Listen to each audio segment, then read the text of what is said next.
apresentar, eu pensei que você já tinha se apresentado. Me perdoe, tá? Desculpa, pode continuar, desculpa. É professor Jonathan que fez a sua apresentação, e daí que com essas mudanças de sala a gente fica... Professor Jonathan e professora Erlânia, somos professores da disciplina. Fique super à vontade. Obrigada. Obrigada, professora, pelo esclarecimento.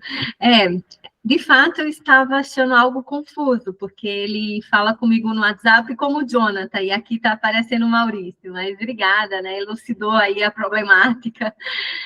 Como bons pesquisadores, a gente sempre está disponível para elucidar as problemáticas.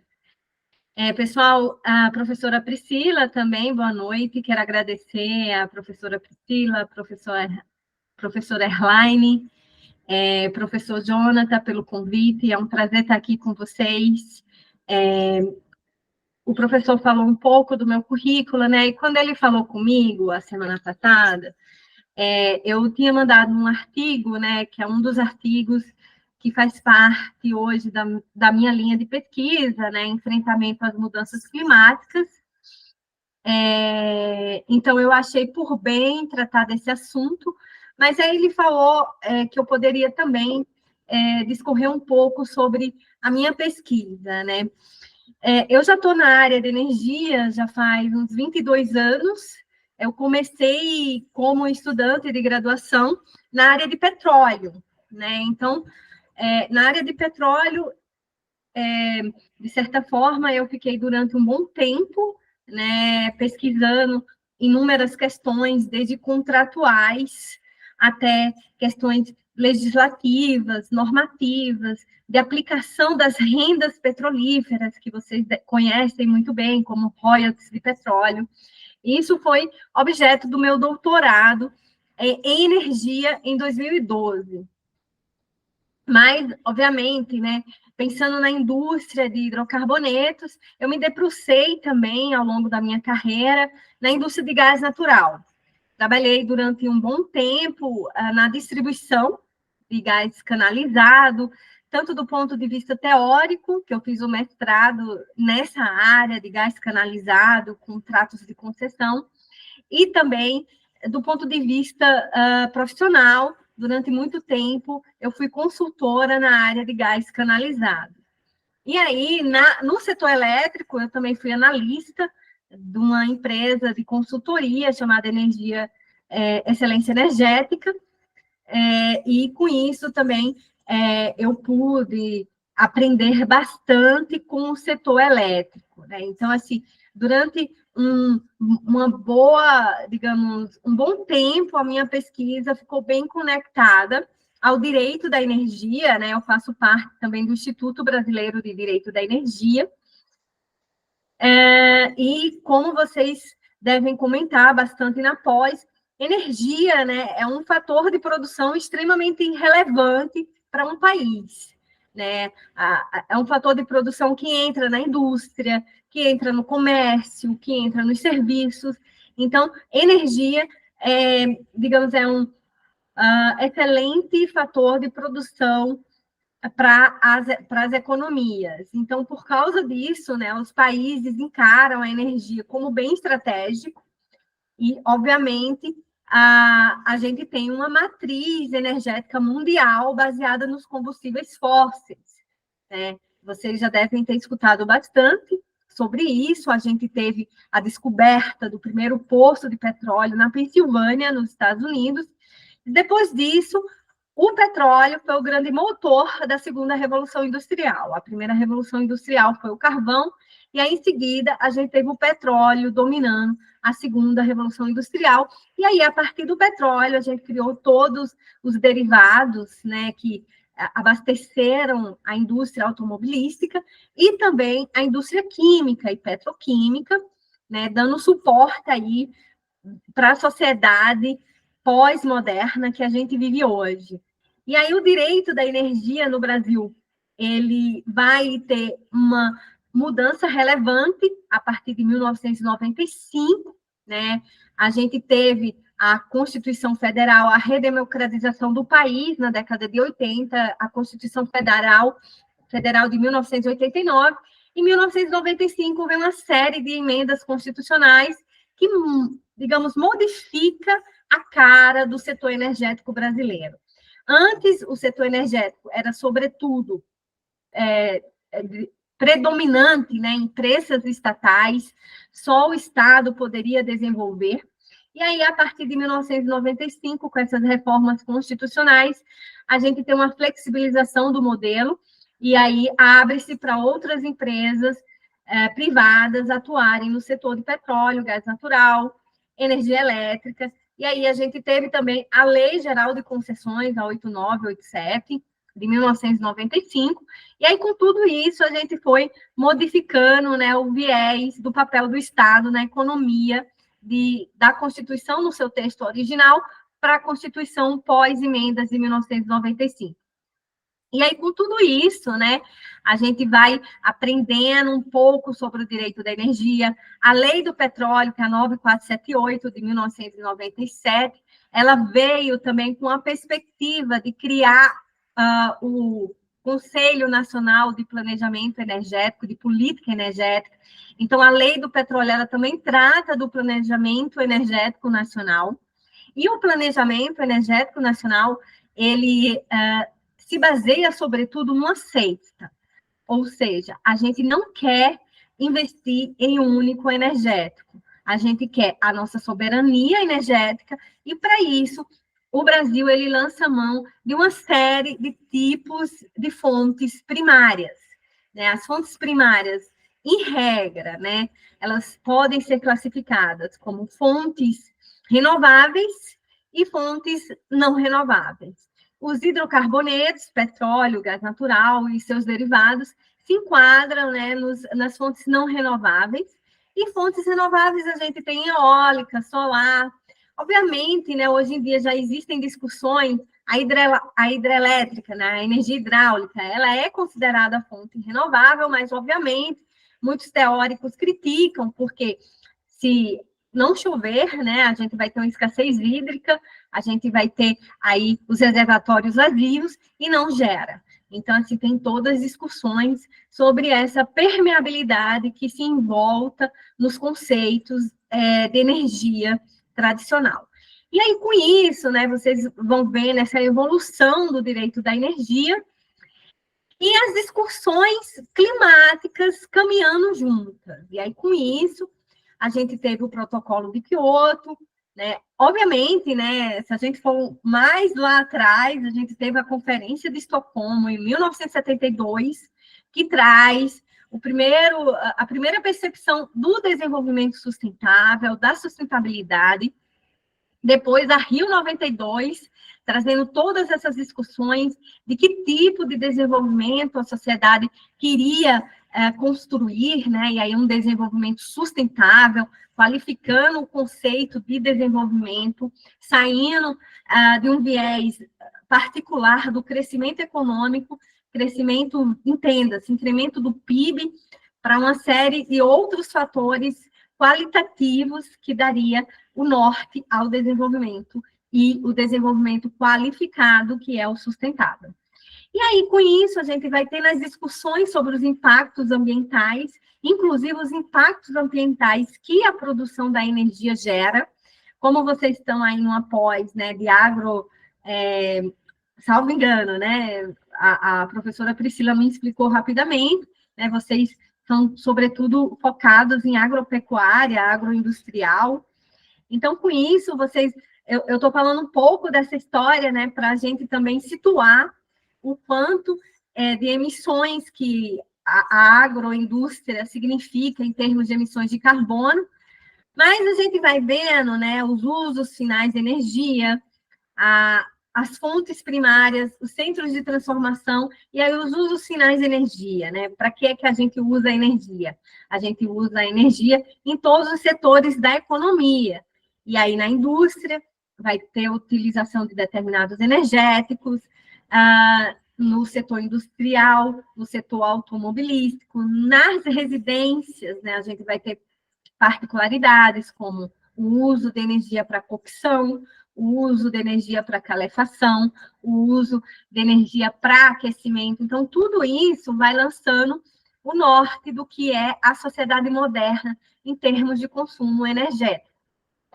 E aí, com isso, a gente tem as discussões sobre quanto a energia impacta, né, o meio ambiente, o que é que significa as emissões de gases de efeito estufa, também, obviamente, a poluição local, né? Então, tudo isso vai também sendo discutido ao longo da evolução humana em termos de uso de energia, ao longo da evolução da legislação dos países, né, que vão cada vez mais incorporando também preocupações ambientais em suas agendas, em suas normas, no seu direito positivo, né? E aí, com isso, a gente vai evoluindo até chegar ao Acordo de Paris de 2015, onde a gente vai ter um marco mais robusto do ponto de vista de amadurecimento das responsabilidades comuns, porém diferenciadas. E aí a gente pode dizer que tem esse cruzamento entre o direito da energia e hoje, né, o que já se proclama que é o direito climático. E aí esse direito climático, ele traz uma série de possibilidades de políticas que a gente chama de políticas de adaptação e políticas também de mitigação, né?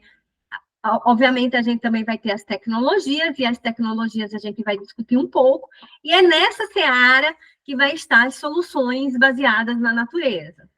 É na seara de se pensar como lidar com o crescimento qualificado para um desenvolvimento sustentável, com emissões de gases de efeito estufa cada vez mais reduzidas. E aí, soluções baseadas na natureza vai envolver, sobretudo, né, a questão do manejo, do uso do solo. Por isso que, dentre os inúmeros temas de pesquisa que hoje eu conduzo, foi um dos temas que eu escolhi para falar com vocês hoje, né? Soluções baseadas na natureza. E aí eu fiz esse introito, né, para a gente já situar o quão relevante é hoje essa interface, essa conexão entre o direito da energia, o direito ambiental e o direito climático. E isso tudo, né, a gente pensando da preocupação humana nas condições da continuidade da sobrevivência humana na Terra, que aí vem o princípio da justiça intergeracional, as preocupações do desenvolvimento sustentável, que é também resguardar o ambiente adequado para as futuras gerações. Então, com isso, né, obviamente, vocês fiquem à vontade de fazer a pergunta, né, eu fiz essa introdução para vocês localizarem de certa forma, na cabeça de vocês, né, esse tema de soluções baseadas na natureza, e como é uma pós-jurídica, né, sempre pensando o que é que está baseando as normas do ponto de vista, né, de soluções baseadas na natureza, que aí, como eu falei para vocês, o Acordo de Paris, mas no Brasil a gente tem já instrumentos próprios, pretéritos, né, como a lei de pagamento por serviços ambientais. A gente tem a Política Nacional do Meio Ambiente, obviamente, de 1981, até antes da Constituição Federal. E aí, com a Constituição Federal, a gente tem o artigo 225, né, que traz todos os preceitos do ponto de vista ambiental na nossa Constituição. E aí, também, a Política Nacional sobre Mudança do Clima, que é anterior ao Acordo de Paris, né, mas que é um instrumento extremamente relevante, desculpa, para construção, né, do direito ambiental, climático, e hoje, né, do que se fala do Estado ecológico de direito, né, que vocês também já devem ter discutido bastante essa questão, que hoje se discute, né, esse Estado ecológico de direito.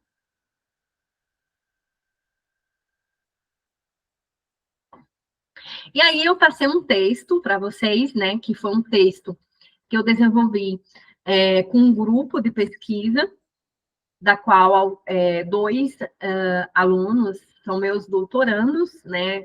Outros alunos participaram da pesquisa nos apoiando. E foi um texto onde a gente desenvolveu uma metodologia de revisão sistemática da literatura, né? A revisão sistemática da literatura é uma metodologia que é utilizada hoje também na área jurídica para dar maior robustez para com que a gente consiga espaço nos periódicos internacionais, né? Então, a gente utilizou essa metodologia que foi a partir da escolha de palavras-chave, de problemas de pesquisa, onde a gente direcionava os nossos esforços no Web of Science, né, para obter artigos semelhantes durante aquele período, né, que a gente colocou no sistema, a fim da gente obter algumas respostas em termos de políticas públicas para o nosso estudo. E aí, eu preparei aqui uns slides que eu vou começar a compartilhar com vocês. Vocês têm alguma pergunta? Tá bom, então eu vou compartilhar, e aí, após essa introdução, né, agora eu vou falar do conteúdo em si. Eu não estou vendo mais vocês, tá bom? Então, se vocês tiverem qualquer pergunta, por favor, é só abrir o microfone e falar, ok? Então, assim, eu fui falando um pouco dessa interface do direito ambiental, do direito da energia, do direito climático, e aí eu trago para vocês já alguns slides falando do clima, né? Esses slides aqui, eles basicamente mostram as mudanças na temperatura da superfície do globo, né? E aí, aqui a gente tem o período, né, de 1850 a 2020. Oi? Vocês não estão vendo? Irdan, será que você poderia maximizar? Eu acho que fica mais fácil para visualizar. Ixi. Eu acho que só clicar ali no cantinho. Então, deixa eu ver. É porque, às vezes, trava. Quem foi que falou? Sou eu, Jonathan. Professor Jonathan, às vezes trava, sabe? Tá. Porque aqui na minha tela... Pelo celular. Ah, você está pelo celular? Não, eu estou pelos dois, vendo você no Data Show e também pelo celular acompanhando. É que tá, sabe quando a gente liga o PowerPoint e não está maximizada a tela. E os gráficos ficam pequenos. Eu vou tentar agora de novo, porque assim, a minha tela está cheia. Eu cliquei para ela ficar cheia. E se não está ficando cheia para vocês, é porque não ficou cheia para vocês de novo? Não ficou. Não. Faz uma tentativa no modo leitura, que é esse ao lado, desse que você clicou agora. Não, esse aí. E aí, fica melhor? Tá ótimo. Deu certo. Agora deu certo? Obrigado. Tá. É porque de vez em quando trava também. Para mim estava cheio, para vocês não, mas enfim, deu certo. Agora, então, aqui é basicamente para a gente pensar um pouco. Esse tema, né, vocês já devem estar, digamos, batido, né, mas, obviamente, é só para a gente ilustrar essa questão do impacto dos gases de efeito estufa na temperatura da Terra, né? Aí aqui, isso aqui é para ilustrar o crescimento, né, do período de 1850 a 2020, só para ilustrar mesmo esse pico aqui, que é exatamente a partir da primeira, segunda Revolução Industrial, a partir do incremento do uso dos combustíveis fósseis, a gente vai ter a elevação, né, nesse período, né, da temperatura da Terra, comparativamente maior do que períodos anteriores, quando a humanidade não fazia uso dos combustíveis fósseis da forma que a gente passou a fazê-lo, entendem? Então, assim, isso aqui é uma escala maior de período, para ver esse comparativo. Eu não sei se vocês estão vendo bem os slides, os gráficos, eu estou tentando detalhar, mas se tiver chato, por favor, me avisem, que eu vou passando mais rápido. E aqui também, esse gráfico aqui, digamos, é uma visão desse ponto menor, desse período menor. Né? Aqui, a gente consegue ver melhor o período 1850 a 2020. E aqui, essa linha marrom, essa cor marrom aqui, mostra o que se observou a partir das atitudes humanas relativamente ao incremento da temperatura da superfície da Terra, comparativamente às atividades naturais, que é esse verde. Então, como vocês podem ver que a atividade humana, dentro desse viés, obviamente essas figuras fazem parte do relatório do IPCC, o sexto relatório do IPCC. Então, isso tudo é o IPCC mostrando que existe efetivamente, né, mudanças do clima no planeta. E aí, essa figura aqui, se não estiver passando, por favor, me avisem. Ela explica um pouco o ciclo do carbono no globo terrestre. Como vocês sabem, o planeta Terra ele é rico em carbono. A gente tem carbono na natureza, de forma natural, de forma cíclica, né? Então, esse carbono, ele existe um ciclo na natureza e, obviamente, o aumento, né, dos gases de efeito estufa faz com que esse carbono, né, seja incrementado.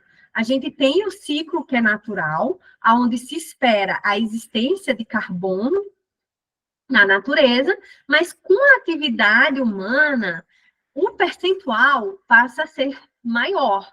E aí, esse percentual maior acaba não sendo absorvido pela natureza, e aí a gente vai tendo esses incrementos de carbono na atmosfera, o que causa a elevação da temperatura.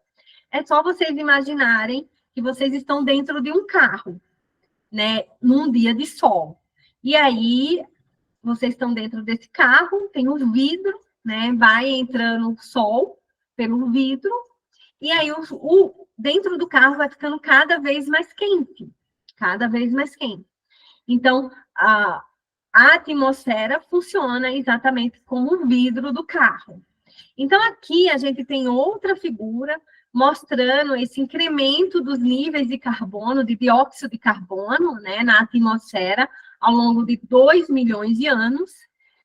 E aí a gente vai vendo o aumento nesse patamar a partir de 1850, né? Vocês estão conseguindo ver bem as figuras? Sim, está bem claro aqui para nós. Ah, tá bom. Obrigada. Então, aqui já mostra do período de 1850 a 1900, né? Isso pensando, de novo, na temperatura da superfície, né? E aqui, esses índices são os indicadores, né, de quanto vai aumentando essa temperatura. E aqui, essa outra figura, já, por exemplo, é possível a gente ver menção ao Acordo de Paris, né, que é 2015, e aí as metas do Acordo de Paris é, sobretudo, para fazer o quê? A contenção da evolução das emissões. E aí a contenção dessas emissões, que a gente chama de mitigação, em muitos momentos já está desenfreada. Então, parte-se para políticas de adaptação. Né? Então, hoje, no estado atual que a gente se encontra, políticas de mitigação e de adaptação precisam ser encaradas juntas. E é isso, por exemplo, que muitos governos estão preocupados, de como fazer essa política de adaptação. E aqui, o histórico das emissões de gases de efeito estufa, né, de novo, de 1990 até 2020, né, onde a gente tem um incremento, e aí qual setor é mais responsável né, como eu já tinha falado para vocês, o mundo, ele é movido por combustíveis fósseis, e aí, com isso, obviamente, aqui é a energia, tá? O amarelo é a energia. Obviamente, a energia vai ser um dos principais responsáveis pelo incremento das emissões de gases de efeito estufa. A agricultura, né, é o vermelho, que aí vocês veem aqui, está bem menor comparativamente aos demais. Os processos industriais é o azul um pouco mais escuro. O lixo é esse azul mais claro. E o uso da terra e a questão da desmatação e tudo mais é o rosa, que é um pouco menor, né? Então, a gente tem a agricultura, é esse aqui vermelho em cima do amarelo, né? E os outros setores contribuindo também com as emissões de gases de efeito estufa. Então, como vocês podem ver, apesar da energia ser um dos principais setores que emitem, os outros setores, eles são significativos. E aí vem, por exemplo, para a questão do Brasil. O Brasil, a gente tem uma matriz elétrica. A matriz elétrica é diferente do conceito de matriz energética. Quando a gente fala matriz elétrica, a gente está falando de uma fonte de energia secundária, ou seja, a gente está falando só de eletricidade. Quando a gente fala de matriz energética, a gente está falando de outras fontes secundárias de energia, que inclui os derivados de petróleo. Tá? Então, olhando a nossa matriz elétrica, a gente tem uma predominância muito grande de fontes renováveis, o que é diferente da nossa matriz energética, que tem muitos derivados de petróleo em decorrência das nossas escolhas de políticas, né, feitas ao longo da nossa história, sobretudo no predomínio, né, do transporte rodoviário no Brasil. E aí, com isso, aqui essa outra figura também mostra já em percentual, né? Então, a energia configura, por exemplo, 75% das emissões dos gases de efeito estufa, e aí depois a gente vai tendo aí a questão da agricultura, a questão do processo industrial, do lixo e do uso da terra, nesses 25% distribuídos. E aqui, né, a gente pensando aqui nos principais emissores, né? Quando a gente fala, né, de mudanças climáticas, a gente fala também de grandes economias, porque as grandes economias, obviamente, elas têm uma economia mais aquecida, ela tem mais emissões de gases de efeito estufa, elas têm mais uso de combustíveis fósseis, mais atividades industriais, etc. Então, como vocês podem ver, né, um dos grandes emissores hoje é a China, seguido pelos Estados Unidos, Índia, União Europeia, Rússia, Japão, Brasil, Indonésia, Irã, Canadá. E aí os outros países vão contribuindo nessas emissões. Então, o Brasil está hoje no top 10, né? A gente está aí na seara dos 10 grandes emissores de gases de efeito estufa. E onde é que a gente emite gases de efeito estufa? Na agricultura. E aí, por isso, né, que é importante, dentro das soluções de enfrentamento às mudanças climáticas, a gente pensar em soluções baseadas na natureza. E aí, mais uma figura, né, falando sobre energia, isso eu já falei bastante para vocês, mas a energia, né, primária, né, a fonte primária de energia, o mundo, é movido a combustíveis fósseis, né, que inclui petróleo, carvão, e olha, vocês podem ver aqui, né, o quanto significa esse percentual, e aí, junto com isso, o gás natural. O gás natural, ele é um combustível fóssil, né, ele é um hidrocarboneto, mas se ele for queimado de forma adequada, ele emite menos dióxido de carbono. O que é que eu estou falando em termos disso, né? Você usa gás natural na sua casa. Se não tem vazamento, se está tudo muito bem configurado e adequado, então, aquele gás natural que está sendo queimado, ele está emitindo menos dióxido de carbono, CO2. Porém, se o gás natural estiver desequilibrado, ou seja, estiver tendo vazamento, que a gente chama no inglês leakage, se tem vazamento, a gente está tendo o quê? Emissão de metano. Metano é CH4. O poder do metano, comparativamente ao dióxido de carbono, em termos de malefício ao aquecimento global, para a literatura, é em torno de 23 vezes a mais. Ou seja, se existem emissões de metano, eu estou contribuindo 23 vezes a mais comparativamente a emissões de dióxido de carbono. Isso é um dado muito relevante e por isso que hoje a indústria de gás natural faz inúmeros estudos para evitar vazamentos. E a indústria de gás natural, além de fazer estudos para evitar vazamentos, se concentra, né, em produzir também equipamentos que detectem esses vazamentos. Então, com isso, né, como vocês podem ver, olhando essa curva aqui, como os hidrocarbonetos, eles movem o mundo. Isso é interessante, vocês podem me perguntar, mas por que o hidrocarboneto move o mundo? Primeiro, uma questão histórica, né? Historicamente, a Segunda Guerra Mundial, a Segunda Revolução Industrial, ela se moveu a hidrocarbonetos. A Segunda Guerra Mundial também teve um papel extremamente relevante para o crescimento da indústria de hidrocarbonetos, mas também tem um fator técnico. O petróleo, ele tem muita energia em suas moléculas. Entendem? Então, assim, a gente chama densidade energética. Por exemplo, 1 litro de petróleo tem muita energia condensada. Né? Aquele litro de petróleo, ele vai ser capaz de mover com uma eficiência extremamente alta motores. Né? Por exemplo, o gás natural, ele tem uma menor densidade energética. Então, eu preciso de mais gás natural para fazer o mesmo trabalho que o petróleo. Eu preciso de muito aerogerador, muito painel fotovoltaico para gerar a mesma energia que o petróleo.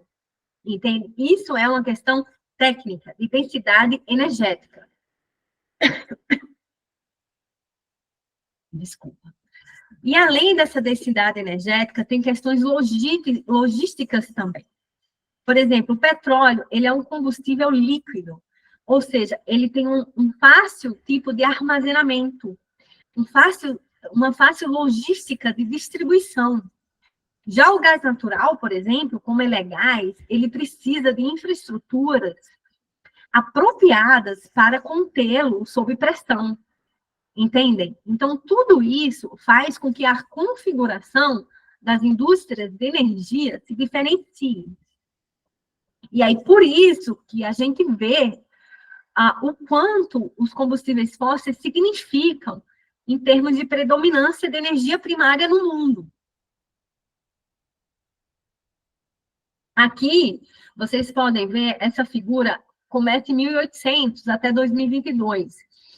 E isso aqui é para mostrar a questão hoje, um termo muito comum é o termo transição energética, né? Todo mundo fala sobre transição energética, todo mundo quer entender o que é transição energética. E, assim, aqui a gente vê claramente que a gente já passou por outras transições energéticas, né? Tem até um brocado que a gente fala muito comum no setor da energia, no setor específico de petróleo, que a idade da pedra não acabou por idade da pedra. Não vai ser por falta de óleo que vai terminar a idade do petróleo, né? Que isso é para dizer que as transições energéticas, elas ocorrem sem necessariamente os recursos que predominam se esgotarem. Então, como vocês podem ver, aqui, este marrom mais claro é a biomassa tradicional, né? Biomassa tradicional, é só vocês pensarem na Idade Média, né? Onde o homem usava, sobretudo, madeira, né? Lenha, para fazer cocção, para fazer aquecimento de ambiente, para fazer aquecimento da água, calefação. Então, a gente utilizava muita... A gente, o que eu falo, né, a humanidade, utilizava muito biomassa tradicional. Só que essa biomassa tradicional, ela vai decaindo quando a gente já vai tendo a primeira, a segunda revolução industrial. E aí, com isso, a gente vai tendo, né, o incremento dos hidrocarbonetos e, obviamente, com o primeiro choque do petróleo, o segundo choque do petróleo, a gente vai tendo problemas geopolíticos e problemas de guerras causadas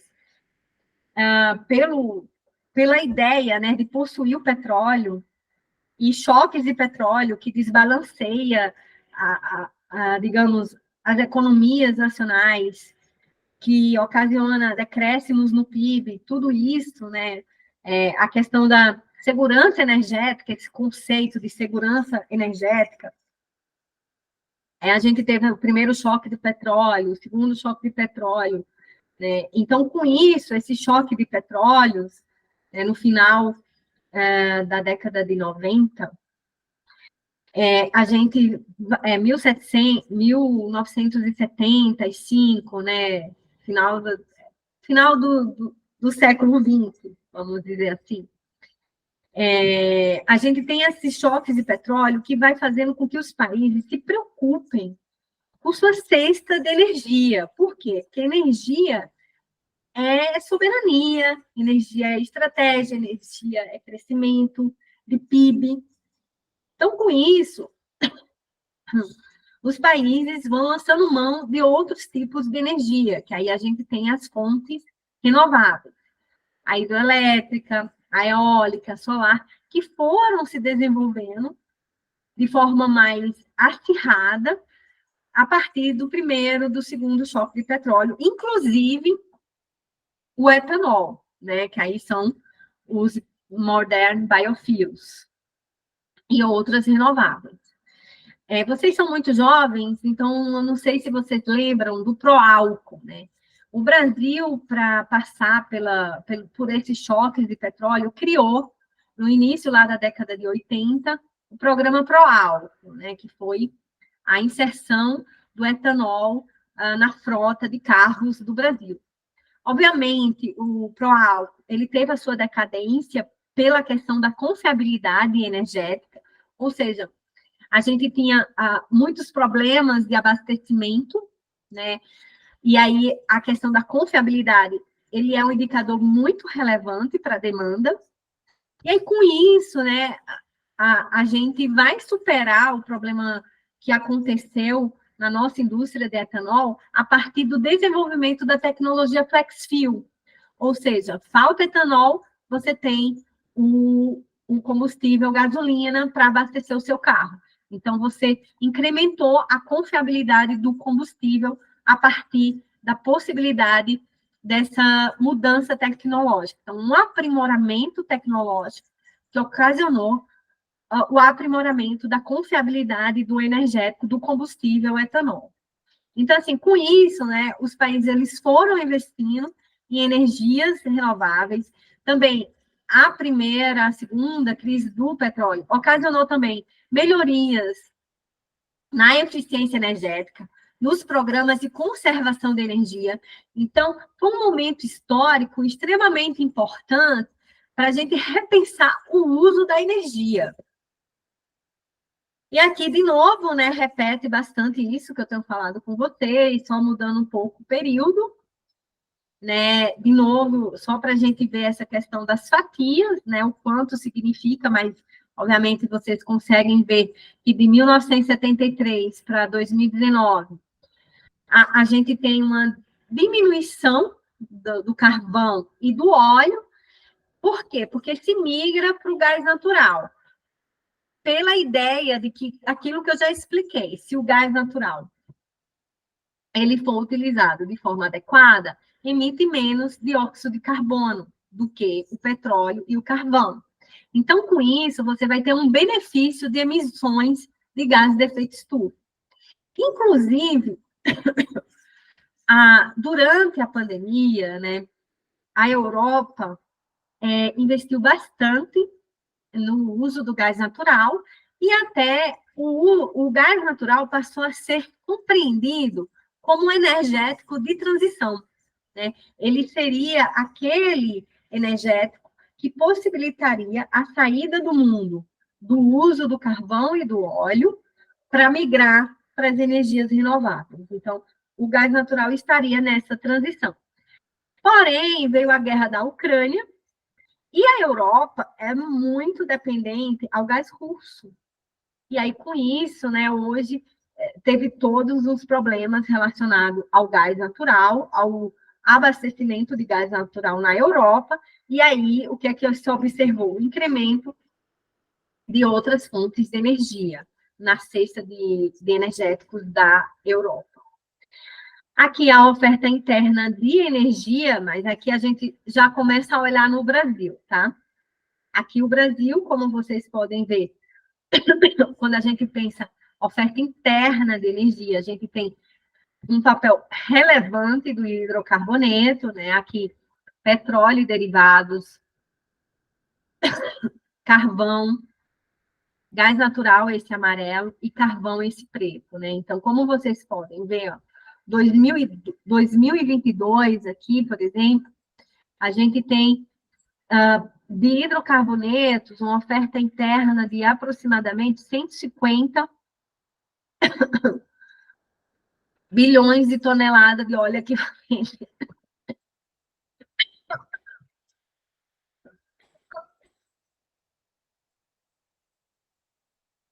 Desculpa, pessoal, é que eu peguei uma gripe esses últimos tempos. Faz 15 dias que eu tô gripada. Então, tá bem difícil ficar boa. E aí, aqui a gente tem também a questão dos derivados da cana, a lenha, a energia hidroelétrica, eólica, solar, que foi crescendo ao longo do tempo, né? Aqui as não renováveis, né? A gente tem gás natural, hoje na matriz elétrica brasileira corresponde a 51%, né? Dados de 2022. E carvão, nuclear e derivados de petróleo. Isso pensando geração elétrica, né? O anterior era energia, isso que eu falei para vocês, né? Quando vocês pensam oferta interna de energia, tem que pensar em todas as fontes primárias, né, de energia. Quando a gente olha matriz elétrica, a gente está pensando em eletricidade, que é a fonte secundária. Aqui também dados, né, de 2021 e 2022, mostrando o crescimento, né? Aí, nesse período, a gente não teve secas significativas, então isso, por exemplo, fez com que a energia hidráulica subisse, né, nesse período, 17,7%. Né? E aí, outros, né, a gente pode observar aqui que caíram, né? Mas a gente tem, por exemplo, aqui, ó, solar cresceu bastante, 79%, sobretudo, pessoal, pelo uso da geração distribuída, que teve um incremento da solar a partir da geração distribuída, a eólica também, né, 12%, bagaço da cana caiu, né, mas isso é comum, até porque o bagaço da cana é uma indústria que a gente chama, né, uma agricultura sazonal, né, ela tem os seus períodos. E aí, o óleo, o gás natural, o carvão, né, esses combustíveis sofreram quedas. E aí, a gente pensando, né, nas emissões de gases de efeito estufa no Brasil, né, o que é que a gente vai ter de dados? Aqui, a gente tem a energia, né, agropecuária, a energia, aqui, é o azul. Aqui também a produção industrial, a gente vai ter esse vermelho. Agropecuária, né, que é mais a área de vocês. é esse amarelo. Aí o uso da terra, né, é o verde.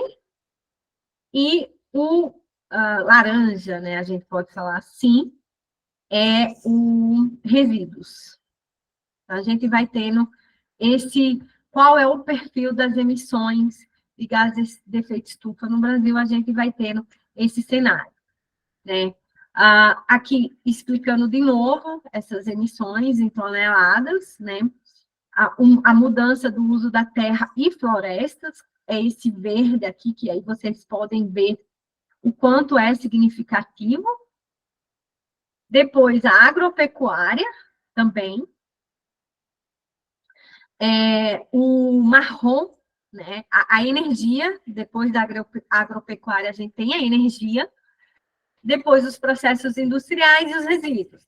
Então, aqui, esse gráfico, né, ele confirma o outro, mas isso mostra o quê? Que as emissões brasileiras, pensando em gases de efeito estufa, elas são muito concentradas na mudança do uso da terra e florestas e também na agropecuária, que o nosso setor energético, ele tem emissões relevantes, sobretudo porque a gente tem os combustíveis fósseis de forma significativa na nossa matriz energética, né? Mas a nossa preocupação em termos de mitigação deve ser mais clara no setor de mudança de uso da terra e agropecuária. Alguém quer fazer pergunta? Eu escutei alguma levantada de mão, mas eu não consigo ver. Tem, o André levantou a mão. Fique à vontade, André. Tá, obrigado pela oportunidade, doutora. Boa tarde, obrigado pela apresentação. Essa é uma perguntinha. Lá com o protocolo de Kyoto e também o Acordo de Paris, ficou claro que tem essas metas para cada país que entrou no protocolo dos níveis aceitáveis de emissão, né? A pergunta no Brasil, a gente controla bem isso, porque a senhora está mostrando os indicadores aqui. Para controle interno nosso, no Brasil, existe a meta por tipo dos principais ofensores? Por exemplo, os processos que envolvem a terra, igual no slide 19, a senhora comentou que a energia, a agropecuária, a produção de uso de terra, eles estão emitindo as emissões, né? É definido por alguma faixa, por tipo dos principais ofensores ou não? O Kyoto, o Acordo de Paris, ele fala que o Brasil tem que adotar X% de redução, né? Para ter o crédito de carbono, esse tipo de coisa. Mas é por tipo de ofensores, existe uma faixa ou não? Qual é o seu nome? André. André, muito obrigada pela pergunta, porque aí eu consigo explicar melhor alguns pontos que eu passei mais rápido, né? Tá. Olha, gente, o André fez uma pergunta comparando o protocolo de Kyoto com o Acordo de Paris. Essa pergunta é muito importante. Por quê? Porque o protocolo de Kyoto foi um documento que ele colocou no anexo 1 os países que colaboravam com as maiores emissões de gás de efeito estufa no globo. E aí o protocolo de Kyoto, ele foi construído, que a gente chama de baixo para cima. De cima para baixo. Ou seja, se definiu quais eram os países que tinham que atingir metas e fazer controle de emissões de gases de efeito estufa. E esses países estavam no anexo 1. E na época do protocolo de Kyoto, que é lá pelo ano de 2008, 2009, o país que mais emitia carbono era os Estados Unidos. Aí, o que aconteceu? O protocolo de Kyoto, ele não pegou bem. O que não pegar bem?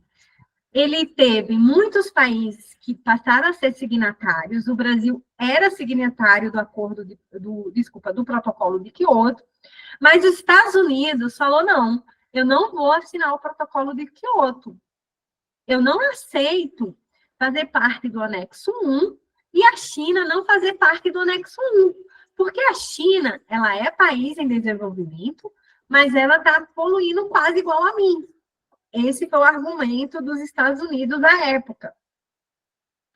E aí, o protocolo de Kyoto desenvolveu uma série de instrumentos, né, como MDL, Mecanismo de Desenvolvimento Limpo, que aí foi o pontapé inicial para o mercado de carbono global, ou seja, fazer projetos nos países em desenvolvimento, né, vender aqueles e depois consolidar, né, aqueles créditos de carbono na Europa, por exemplo, o MDL, e aí também se criou outros instrumentos, né, para fazer, né, essas negociações e, de certa forma, né, compatibilizar as emissões europeias e norte-americanas, ou a gente chama muito sul global e norte global, porque se a gente for ver, né, o norte global faz parte dos países desenvolvidos que emitiram historicamente mais carbono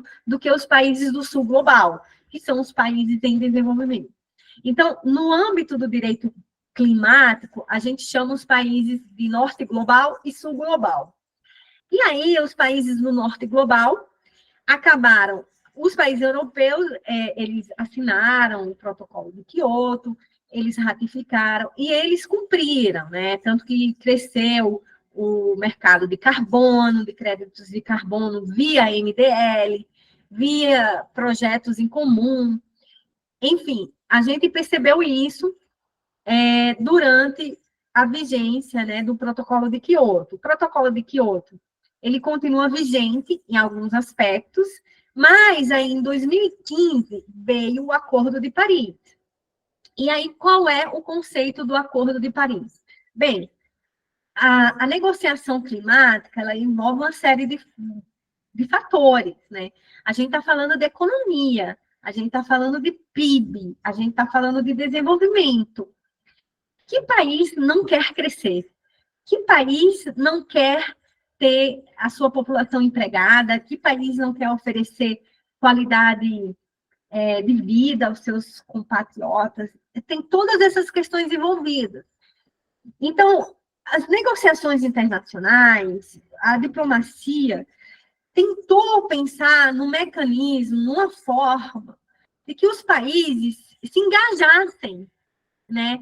Ao invés de ser o que aconteceu no protocolo de Kyoto, né? Que teve uma fuga de alguns países do protocolo de Kyoto e que as metas do protocolo de Kyoto não estavam sendo atingidas. E aí, com isso, foi feita uma série de conferências das partes, né? Que são as COPs, que a gente chama conferências da parte. E aí, o Acordo de Paris veio numa dessas conferências da parte. E a ideia do Acordo de Paris é diferente do Protocolo de Kyoto. O Protocolo de Kyoto era de cima para baixo, ou seja, as negociações internacionais diziam quanto é que os países teriam que diminuir suas emissões. Qual é o ideário do Acordo de Paris? É de baixo para cima, ou seja, eu, país, vou dizer quanto é que eu posso diminuir as minhas emissões. E quais os setores que são as minhas preocupações em termos de emissões e quais minhas metas de corte de emissão de cada setor. Então, entenderam? O Acordo de Paris foi feito o quê? De baixo para cima. Então, o Brasil chegou lá no Acordo de Paris e falou, olha, essa é o meu compromisso nacional. Eu vou cortar X% de emissões do setor de energia, eu vou cortar X% do setor de agropecuária, eu vou cortar X% do setor de uso da terra. Então, o Brasil colocou lá as suas metas, assim como o Brasil, os países europeus, os países do sul global, os países do norte global, a China. Então, cada país indicou sua meta lá em 2015. E o Acordo de Paris tem uma cláusula que fala lá que a cada 5 anos os países precisam rever suas metas e que eles precisam ser ambiciosos. O que significa isso? É que se minha meta no setor de energia era cortar 20% das emissões comparativamente ao que eu emitia lá nos anos 90, isso significa o quê? Que em 2020, esses 20% eu tenho que aumentar. Eu tenho que ir para 22%. Eu tenho que ser mais ambicioso a cada ciclo de 5 anos. Então, o Acordo de Paris prever, né, ciclos de revisão dos compromissos nacionais a cada 5 anos. Então, a gente teve a revisão de 2020, aí depois da revisão de 2020, a gente vai ter uma outra revisão em 2025, entenderam? A cada 5 anos. Só que como o Brasil assinou e tal, ratificou lá em 2016, então foi 2016, mais 5, 2021, aí assim vai, entenderam? Então, cada país vê essa questão das suas ambições, que tem que ser crescentes. É tanto, vocês devem ter acompanhado, passou muito na mídia, uma ação chamada Pedaladas Climáticas. O que foi essa ação? Foi o ministro do Meio Ambiente, na época do governo Bolsonaro, ele foi para a COP e as pretensões que o Brasil colocou foi aquém ao que estava previsto no Acordo de Paris, da progressividade. E aí ele teve um grupo, né, de jovens que entrou com ação na justiça, né, que aí ficou conhecido como a ação das pedaladas climáticas, alegando que o governo Bolsonaro, na figura do seu ministro do Meio Ambiente, estava descumprindo o Acordo de Paris.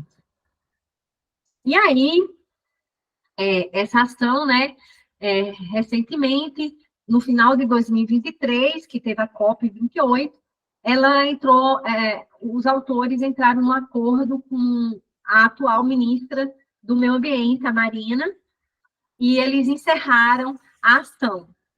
Né? E isso ficou conhecido como a ação das pedaladas climáticas, ou seja, o Brasil não estava cumprindo a sua ambição climática.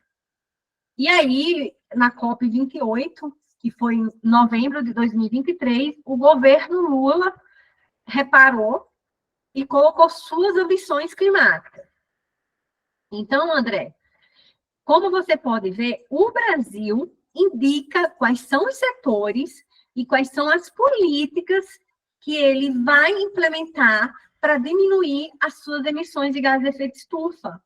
E esses valores, eles são revistos a cada 5 anos. E essas revisões, elas precisam ser progressivas. Ou seja, a gente precisa ser cada vez mais ambicioso, até chegar o quê? No net zero. Vocês também já devem ter ouvido falar, net zero, net zero. O que é que significa o net zero? É exatamente você ter emissões líquidas negativas. Ou seja, ter emissões líquidas a zero. Você parar, você conseguir fazer uma estrutura na sua economia de que aquelas emissões que existem, elas estão sendo, de certa forma, balanceadas. Exemplo, a gente tem uma série de tecnologias que estão sendo implementadas no âmbito da questão do direito climático. Uma delas é a estocagem de carbono, ou a captura e a estocagem de carbono. Eu não sei se vocês já chegaram a ouvir falar, mas, basicamente, o que é a captura e estocagem de carbono? Você tem, digamos, uma concentração industrial em determinada área. Aquela concentração industrial, ela emite gás de efeito estufa, então vem uma infraestrutura, essa infraestrutura logística, né, que significa carbodutos, que é o termo, né, correto, os dutos conectam essas chaminés das indústrias, captura o carbono e estoca onde? Geralmente no subsolo. E aí a estocagem pode ser feita em arenitos, em bacias sedimentares, em basaltos, uma série de tipos de estruturas geológicas que sejam adequadas para a estocagem de carbono de longo prazo. Isso é um exemplo. Então, quando se fala de soluções para mitigação climática, se fala de uma série de tecnologias que inclui desde fontes renováveis o manejo adequado do solo. O que significa isso? É manter as florestas em pé, é reflorestar, é fazer uma agricultura que tenha um conceito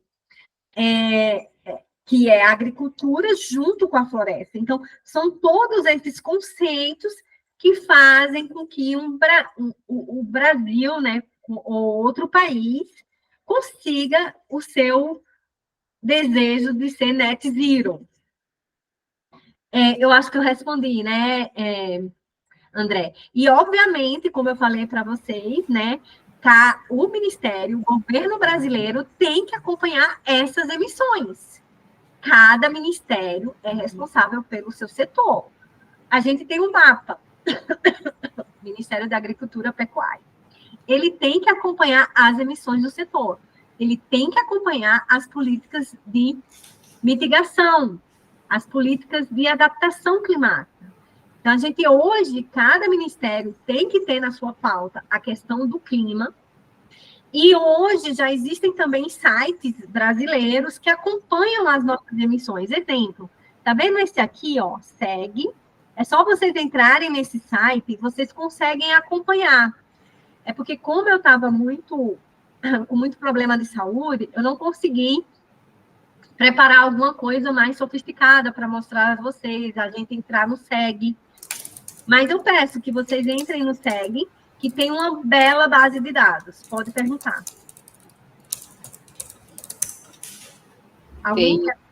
Tem uma pergunta dos alunos que estão de forma presencial, mas o André levantou a mão de novo, então. Obrigado pela resposta, doutora Ridana. Só para complementar aqui, perfeito, respondeu sim. Complementamente a minha pergunta, duas perguntinhas rapidinho. O IPCC ele continua ainda atuante para fazer esse painel? E a outra é se o mapa que é responsável por fazer a avaliação do efeito estufa, né? Aí a pergunta... No setor da agropecuária. Sim. No setor do mapa, né? Dentro da função institucional do mapa. Certo. Os instrumentos nossos são precisos para a gente conseguir aferir e separar cada ofensor desse, quanto ele está produzindo? Então, André, isso tem gerado... Esse ponto seu tem gerado bastante discussão, efetivamente. Por quê? Porque como vocês estudam essa área, vocês devem pensar, né? Como é que se mensura, dada a dimensão geográfica do Brasil, dada a dificuldade de se mensurar, digamos, o que cada boi, o que cada vaca, o que cada aspecto dessa agropecuária, desse uso da terra, é bem difícil. É bem difícil, mas o que é que se faz? Se faz por aproximação, entende?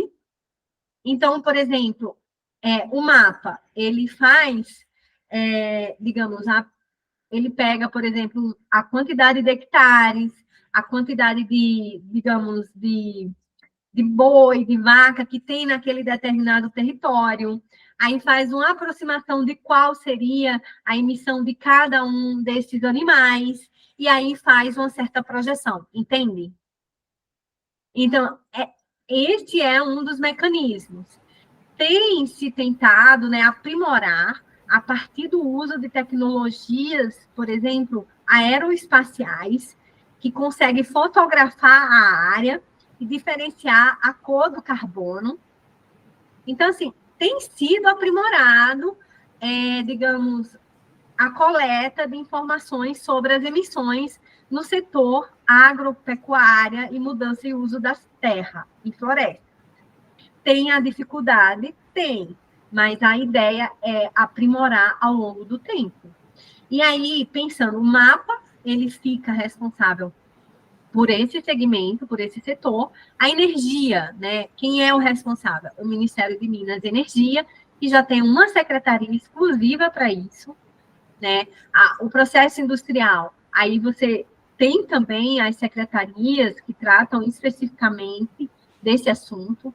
Resíduo, eu acho que fica no mapa também, no Ministério da Agricultura. Então, como você pode ver, os processos eles vão se aprimorando ao longo do tempo. O IPCC, ele é bastante atuante, ele lançou o 6º relatório ano passado, a gente já está esperando o 7º logo mais, e o IPCC, né, assim como a Conferência das Partes, ele atua de forma global, entende? Então, assim, o IPCC ele é formado por uma série de cientistas que incluem cientistas brasileiros, né? E também a Conferência das Partes envolve todos os países do globo. E vocês devem ter acompanhado a COP28 e toda essa discussão de que o norte global, historicamente, são os países que mais emitem carbono, mas o sul global é quem vai sofrer de forma mais abrupta, de forma mais intensa, os efeitos das mudanças climáticas, que aí quais são, né? Secas, eventos extremos, inundações, enchentes, a elevação do nível do mar, o aquecimento do oceano. Então, tudo isso vai gerando desequilíbrios na nossa atmosfera e, obviamente, no planeta. Tá bom? Eu acho que eu respondi, né, André? Respondeu. Obrigado, viu, pela dedicação aí, professora Elaine, à vontade. Imagina. O professor Jonathan, acho que vai passar o microfone para quem tem pergunta aí. Boa noite, professor. Aqui é o Gilberto. Nesse gráfico que a senhora está mostrando, tem um dos itens aí, que é a mudança do uso da terra e florestas, que eu não consigo entender o que é o conceito dele, como é que emite gás mudando o uso da terra. Os outros parece que é bem simples, energia na hora de gerar, agropecuária e tal. Mas qual que é o conceito desse mudança de uso da terra e florestas para contabilizar uma quantidade de gás lançado na atmosfera? Esse gráfico aqui, você já consegue ver melhor, porque esse anterior a esse aqui completa o anterior. Tá vendo essa linha azul que vai fazendo esse movimento aqui? É o desmatamento em hectare. Tá vendo? Então, o que é que você tem? Crescimento do desmatamento no Brasil de 2020 até 2008, a gente teve um pico aqui em 2004. Aí, depois, 2010, 2011, a gente teve, assim, menos desmatamento, mas aí, 2014, teve uma alta e assim vai. Então, assim, desmatamento por hectare. Então, você imagina que cada árvore tem uma capacidade de estocar carbono, dióxido de carbono, né? Ela tem um ciclo da fotossíntese, e aí no ciclo da fotossíntese, ela coloca oxigênio e absorve carbono. Então, por exemplo, se você tem 100 hectares, onde você tinha, digamos, 2 árvores por hectare, 200 árvores foram desmatadas. Aí você tem o cálculo de quanto cada árvore absorve o carbono. Aí você faz esse cálculo, entendeu? Isso já é um indício de mudança de uso da terra e florestas. O desmatamento é uma mudança no uso da terra. Então, eu tinha uma floresta, eu desmatei e ali eu coloquei um pasto. Então, isso é um indicador de que você aumentou a emissão de carbono. E aí, como você calcula dessa forma que eu te expliquei? Entendeu? Então, além de responder você, voltando para o André. André, o que é que você percebe? Que cada, digamos, uso da terra pode ter uma fórmula de cálculo.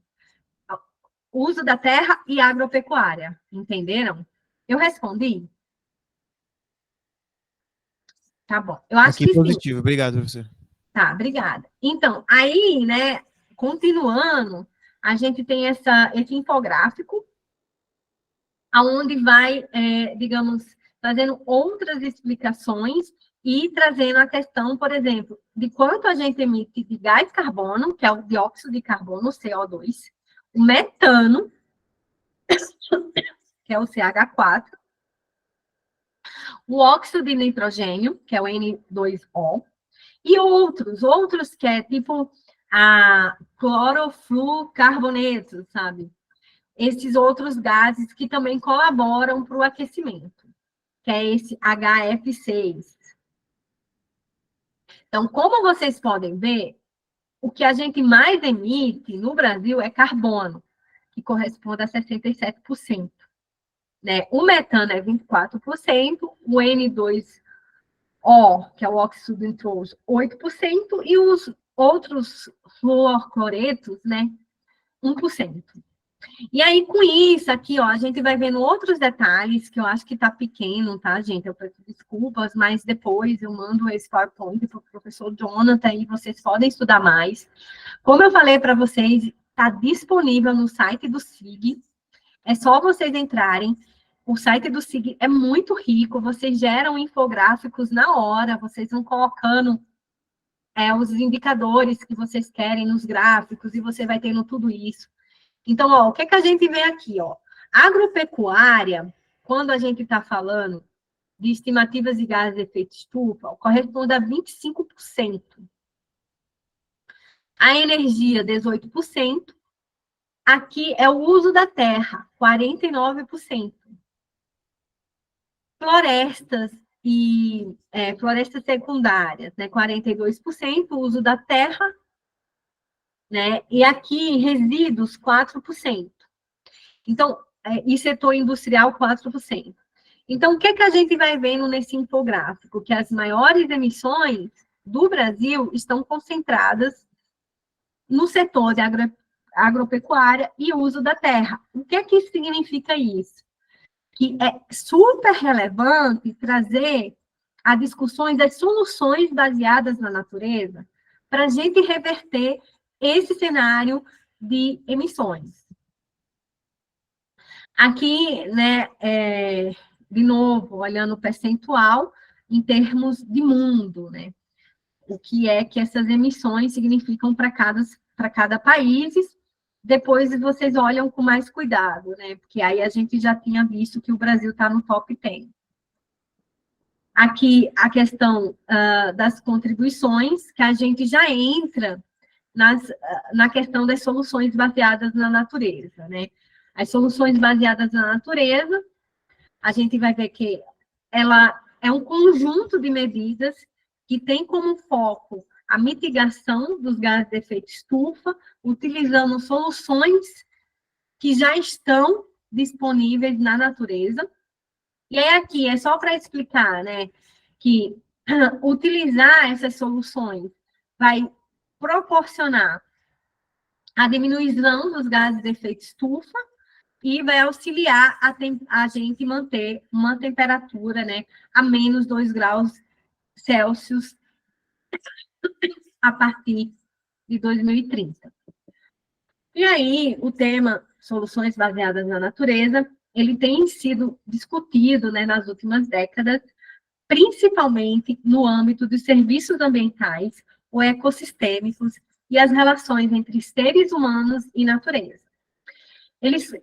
Esse assunto, né, de soluções baseadas na natureza começaram a sofrer uma mudança de perspectiva a partir dos anos 2000 no Brasil, que é quando a gente começa a ver o papel da humanidade, que passou de mera beneficiária passiva dos serviços ecossistêmicos para se tornar condutora proativa da proteção, gerenciamento, restauração dos ecossistemas naturais para enfrentar os desafios da nossa época. E aí, o que é soluções baseadas na natureza? Aí a gente encontra no documento Millennium Ecosystem Assessment, do WRI, de 2005, a classificação em 4 categorias. Primeiro, de provisão. O de provisão são aqueles serviços, né, aquelas soluções relacionadas a produtos obtidos no ecossistema, como água, comida, fibra, combustível de origem biológica, recurso bioquímico. De regulação, oriundos da regulação promovida pelos processos ecossistêmicos, como regulação da temperatura, polinização, controle da água, erosão, de pestes e de desastres.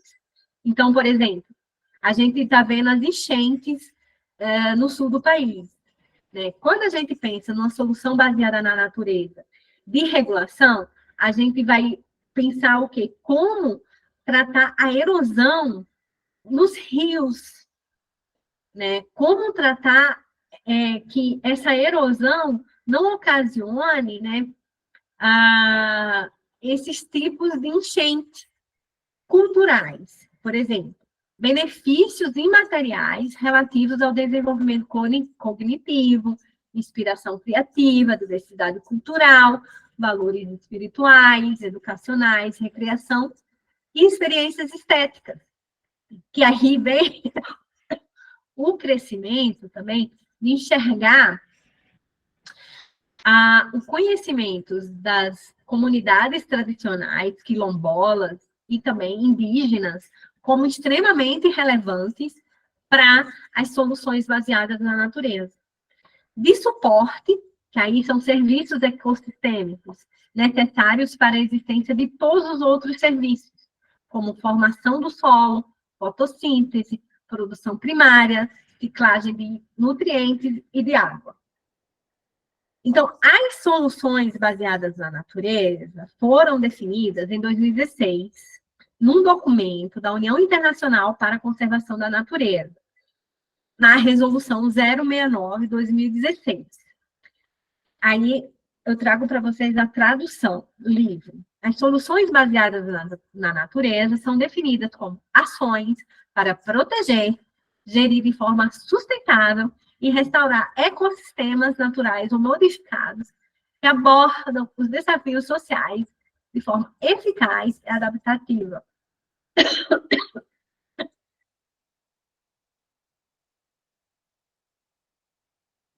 Proporcionando simultaneamente benefícios para o bem-estar humano e a biodiversidade. Então, como vocês veem, é um conceito bastante aberto, né, para a gente que é da área jurídica. A gente fala, né, é um conceito aberto, né, que, de certa forma, ele pode ser utilizado, né, como uma mola propulsora para se beneficiar de determinados setores considerados, né, como relevantes para o desenvolvimento sustentável. E aí, né, a gente vai trazendo outras segmentações desse conceito, né, que as soluções baseadas na natureza, elas usam o poder de ecossistemas funcionais como infraestrutura para fornecer serviços naturais em benefício da sociedade e do meio ambiente, soluções derivadas da natureza, como energia eólica, solar, ondas e marés, que ajudam a suprir nossas necessidades de energia limpa por meio de métodos de produção a partir de fontes naturais. Essas fontes de energia vêm do mundo natural, mas não são baseadas diretamente em ecossistemas funcionais. E aí aqui eu quero abrir um parênteses para dizer a vocês, né? Essa questão da energia limpa, né? A eólica, a solar. A gente sabe que nenhuma energia, gente, não vai ter impacto. Não existe almoço grátis, né? Toda modificação no meio ambiente, todo uso de energia vai ter impactos negativos, né, que a gente chama de externalidades negativas. Então, a energia eólica, por exemplo, ela traz impactos socioambientais, né? Existem hoje já comunidades no Nordeste brasileiro que estão pleiteando, né, uma série de direitos decorrentes do uso da energia eólica, como o direito ao silêncio, né, porque a energia eólica gera ruído. A questão da energia solar, ela ocupa espaço, então o agricultor muitas vezes vai deixar de usar sua terra, porque existe um painel fotovoltaico, então existem impactos negativos, né, as externalidades negativas, mas, digamos, do ponto de vista de emissões de gases de efeito estufa, a energia eólica e solar, ondas e marés, emite menos do que os gases, do que os combustíveis fósseis. Obviamente, tem que se considerar, né, a análise do ciclo de vida, ou seja, aquele aerogerador, aquele painel fotovoltaico, ele utilizou recursos naturais, né? O painel fotovoltaico, o aerogerador, tudo isso foi feito a partir do uso de energia. Então, olhando análise do ciclo de vida, né, é uma energia que gera menos emissões de efeito estufa, mas, considerando o seu ciclo de produção,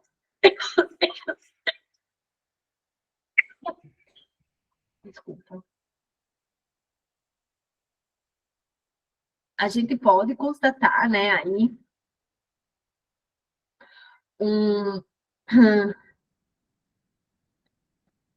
emissões de gás de efeito estufa, considerando essa análise de ciclo de vida. E as soluções inspiradas na natureza, que aí são materiais, estruturas, sistemas criados a partir da inovação na produção e no design. Por exemplo, biomimética é uma prática que aprende e imita as estratégias encontradas na natureza para resolver desafios, como luvas adesivas que imitam adaptações das lagartixas para escalar paredes, velcro, que funcionam como carrapichos grudados nos pelos de animais, entre outros. Embora imitados da natureza, esses exemplos não são baseados em ecossistemas funcionais. E aí, com isso, né, a gente vai vendo que as soluções baseadas na natureza é um conceito amplo, é um conceito guarda-chuva, que vai abranger, né, uma série de dimensões. E aí a gente tem as dimensões estratégicas, que a adaptação baseada em ecossistema, e a redução de risco de desastre baseado em ecossistema. E a dimensão de desempenho, que aí a gente vai ter a infraestrutura verde, a infraestrutura azul, a infraestrutura verde-azul e a floresta urbana. E aí, com isso, a gente vai entendendo, né, que esse conceito amplo de guarda-chuva tem também uma dimensão de planejamento espacial. E aí a gente vai ver o quê? Sistemas de drenagem urbana sustentáveis, engenharia ecológica, melhores práticas de gestão, low impact development e desenho urbano sensível à água. Na dimensão de engenharia soft, a gente tem os serviços ecossistema. Então, a resolução, né, 069, né, da UCN, né, que é, como eu já falei para vocês, que é da Associação Internacional que cuida da conservação da natureza, define o propósito das soluções baseadas na natureza, que são os objetivos, né, que é apoiar a concepção dos objetivos do desenvolvimento da sociedade, salvaguardar o bem-estar humano de forma que reflitam os valores culturais, sociais, aumentar a resiliência dos ecossistemas, sua capacidade de renovação e prestação de serviços. As soluções baseadas na natureza são concebidas para enfrentar principais desafios sociais, segurança alimentar, alterações climáticas, segurança hídrica, saúde humana, risco de catástrofes, desenvolvimento social e econômico. Então, como vocês podem ver, é um conceito amplo, né, que veio auxiliar o enfrentamento a todos os efeitos decorrentes das mudanças climáticas. E aí, a gente tem 7 princípios de soluções baseadas na natureza. Primeiro, as soluções baseadas adotam normas e princípios de conservação da natureza, elas podem ser implementadas isoladamente ou de forma integrada com outras soluções, né, que aí podem envolver soluções tecnológicas, de engenharia. As soluções baseadas na natureza são determinadas contextos naturais e culturais específicos do local, que inclui conhecimento tradicional, local e científico. Elas produzem benefícios sociais de forma justa e equitativa, de uma forma que promove transparência e participação. Elas também mantêm a diversidade biológica e cultural, a capacidade dos ecossistemas de evoluir ao longo do tempo. São aplicadas em escala paisagística, reconhecem e abordam conceitos, compromissos entre produção de alguns benefícios econômicos imediatos para o desenvolvimento e as opções futuras para a produção de toda a gama de serviços ecossistêmicos. E as soluções baseadas na natureza são parte integrante da concepção global de políticas e medidas ou ações para enfrentar um desafio específico. E aí, essas soluções, né, elas começaram a ganhar bastante atenção de empresas e de companhias. Em que sentido? Né? Para compensar suas emissões de gases de efeito estufa. Então, por exemplo, a Petrobras, né, ela tem um programa de soluções baseadas na natureza, né, para compensar as emissões da empresa. As soluções também são inseparáveis da conservação da natureza, à medida que tem o objetivo de contribuir para a resiliência dos ecossistemas, que abrange a capacidade de renovação e manutenção da diversidade biológica e cultural. Então, a gente verifica, né, que apesar de existir a possibilidade de aplicar soluções baseadas em grandes escalas, elas também precisam ser planejadas, considerando as especificidades naturais e culturais do local, né, com vistas a esperar, né, que ela reflita o conhecimento local, tradicional e científico. Então, uma solução da natureza que ocorre, por exemplo, no sertão nordestino, talvez seja totalmente diferente de uma solução da natureza e proposta lá para o sul do país, né? Então, é necessário considerar a natureza daquela região e todo o conhecimento local e tradicional daquela região. A relação entre conhecimento local, tradicional e científico contribui para a aceitação das soluções propostas, tornando a abordagem mais apropriada e bem-sucedida do que as propostas de intervenção completamente desconhecidas das comunidades locais. Então, como vocês podem ver, essas soluções baseadas na natureza, elas precisam estar integradas ao conhecimento daquelas comunidades que vivem naquele território também. Então, ela tem essa perspectiva de trazer uma série de soluções em prol do enfrentamento dos problemas que vão aparecer naquele território. Então, por exemplo, no território do sertão nordestino, uma grande questão que a gente observa são períodos de seca cada vez mais duradouros. Então, com isso, tem que pensar em soluções baseadas na natureza que reflitam o quê? A gestão da água, a resiliência climática, a economia verde, a justiça e a coesão social. Em que sentido? Escutar as comunidades, verificar quais são as tradições daquela região, daquele povo que vive ali naquele território, que aí pode ser quilombolas, também populações indígenas, a gestão de áreas verdes, a regeneração urbana, né, que a gente pode ver que é exatamente o cuidado com o asseroamento dos rios, a importância de plantar a mata ciliar, a poluição do ar, a emissão de dióxido de carbono, a saúde e o bem-estar humano e a perda de habitat e biodiversidade. Então, esses são os desafios, né, que as soluções da natureza estão cada vez mais lidando. Como eu falei para vocês, eu coloquei aqui as fontes, né, e esses dados, esses indicadores, esses infográficos, vocês encontram no Observatório de Inovação para a Cidade Sustentável. Aqui, né, a gente tem os benefícios das soluções baseadas na natureza. Então, alguns exemplos de soluções. A proteção e restaurar os ambientes de costa, né? Que aí são os manguezais, que vocês sabem que em muitos locais os manguezais, eles foram destruídos. Então, proteger e restaurar manguezais, também os corais, os arrecifes, tudo isso vai gerar o quê? Qual o benefício? a proteção da costa.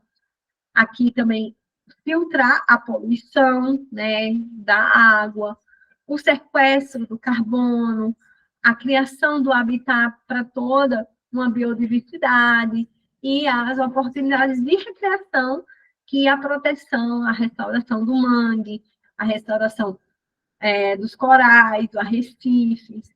Aqui outro, né, a proteção e a restauração das florestas, né, a redução das enchentes, né, dos impactos das enchentes do rio, que é exatamente a questão de plantar a mata ciliar, a redução também de enchentes no meio urbano, nas cidades, a questão vai filtrar a poluição, o sequestro do carbono, a criação de habitat, aqui também o aquecimento, né, mitiga o aquecimento das cidades, e as oportunidades de criação, a partir do momento que tem áreas verdes para a população usufruir.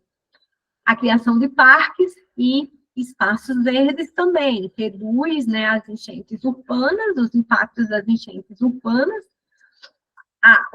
também filtra, né, a poluição, cria habitat, minimiza, né, o aquecimento das cidades e cria oportunidades de mitigação. Então, como vocês podem ver, é muito comum, né, se criar digamos, serviços sistêmicos associados a soluções baseadas na natureza para construir exatamente os resultados e os indicadores que aquela política pública deseja. Isso não é exaustivo. O que é que significa? A gente pode ter mais exemplos de benefícios, né, de serviços ecossistemas associados a soluções baseadas na natureza. Só são exemplos que eu estou trazendo para vocês. Aqui também, né, a gente tem casos de estudo, né, de infraestrutura verde, né, que podem ser utilizados, né, para se enfrentar desastres relacionados à água, né, como inundações, né. Então, a gente tem aqui o serviço, né, o suprimento de água e a geração elétrica. Exemplo, né, de infraestrutura verde. É exatamente isso que eu falei para vocês, reduzir a erosão, colocar mata ciliar, né, ao longo dos rios para evitar a inundação. Então, tudo isso é extremamente importante para assegurar a qualidade da água para as populações. Aqui também outros exemplos, né, de tipos de soluções baseadas na natureza, né? Aqui, nesse verde, mais relativo à proteção, esse mais relativo à gestão, e esse à restauração. Aqui, a gente tem diferentes áreas do globo, a América Latina está no preto, a África no branco, e a Ásia no cinza. E aí, a gente vai vendo, né, o custo, né, do potencial de mitigação, né? Quando se faz, né, determinada solução baseada na natureza, o quanto é que se pode, né, ter um custo, né, potencial em termos de mitigar emissões de gases de efeito estufa. Então, evitar, né, o desmatamento, a conversão de floresta em atividades agro-silvopastoris. Então, você vai ter o quê? Na América Latina, um custo efetivo e potencial, né, de mitigação bastante relevante. E assim por diante. O reflorestamento também vai ter aí um potencial de se mitigar. Então, uma série de fatores aqui que vocês veem de solução baseada na natureza que vai trazer benefícios para essa região. Né? Eu citei esses dois, que são os mais relevantes para a América Latina. Aqui também a gente vai vendo, né, o que cada país tem feito mais em termos de soluções baseadas na natureza. O Brasil, esse está aqui, ó, Indonésia, embaixo é o Brasil. Como vocês podem ver, as nossas soluções baseadas na natureza, elas são basicamente a proteção de florestas e, em segundo lugar, o reflorestamento. Também tem ainda um percentual de manejo da agricultura. Então, basicamente, as nossas soluções baseadas na natureza são de 4 tipos, né? Proteção das florestas, restauração, né? Reflorestamento, o manejo da agricultura, né? E o manejo da floresta. Aqui também é outra figura que a gente vê, né? O percentual de espécies, essa primeira aqui, à esquerda, né? É uma cor rosa com roxa, né? Mostra o percentual da biodiversidade que é exposta ao clima, né? Quanto mais roxo, a biodiversidade está sendo mais exposta às condições climáticas extremas. E aí, o percentual de espécies, né, que são expostas às condições climáticas extremas, né, vai ocasionando, né, uma série de problemáticas. Então, quanto mais expostos, né, aqui é 1 grau Celsius, 2 graus Celsius, 3 graus Celsius, e aqui 4 graus Celsius. E aí, como vocês podem ver, né, a exposição para a biodiversidade fica bem hard, bem dura, bem difícil, aqui nessa parte do globo, que inclui, por exemplo, a floresta amazônica, que inclui aqui também a Oceania e a África. Aqui, nessa do meio, né, a gente vê o percentual de biodiversidade que ocorre a perda, né, a perda do percentual da biodiversidade, né, e a partir do incremento da temperatura. Então, quando você vai crescendo, né, até 4 graus Celsius, você vai perdendo mais, né, biodiversidade, né, perda tanto de água potável, de biodiversidade, comparativamente, né, ao período pré-industrial, ou seja, antes da primeira Revolução Industrial. Aqui também, aqui é no cenário de 2,5 graus Celsius e aqui no cenário de 4,3 graus Celsius. E aí, como vocês podem ver, né, é a projeção da mudança nas espécies marinhas, né, comparativamente, né, a 2100, comparativamente a 2006.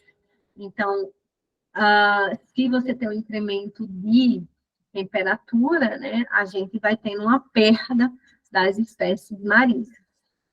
Aqui também tem a questão dos eventos climáticos extremos, porque as secas extremas também são eventos climáticos extremos.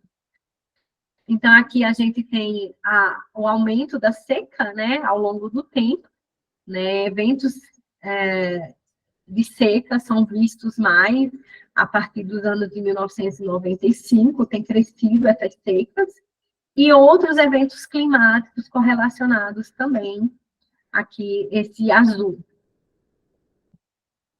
Aqui a gente vai vendo por região essas questões de impactos dos seres humanos na gestão dos sistemas e também na agricultura. Eu vou passar, pessoal, porque só falta 10 minutos e a gente ainda tem bastante material. E, obviamente, fiquem à vontade para fazer perguntas. Aqui a gente vai vendo, né, as mudanças na estrutura dos ecossistemas, as mudanças também nas espécies, né, em termos de biodiversidade, e as mudanças em termos de eras.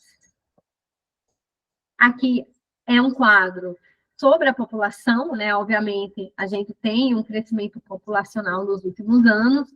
A China estava crescendo a população de forma exponencial. Hoje é a Índia, né? Então a gente tem um crescimento populacional que ocasiona uma série de impactos. Aqui, o crescimento populacional, né? Essa linha rosa é o crescimento, a taxa anual de crescimento da população. E essa curva verde, né? É a população do mundo crescendo, é estimado chegar em 10,43 bilhões em 2086. Aqui é um mapa do mercado e taxas de carbono ao redor do mundo, né? A gente tem aqui sistema de comércio de emissões, essa cor roxa, né, que vocês veem aqui nos países do norte global, principalmente, é o sistema de comércio de emissões e taxas de carbono implementado ou com prazo de implementação. São mercados, né, onde já existe taxas de carbono, já existem políticas de créditos de carbono, de emissões, de troca.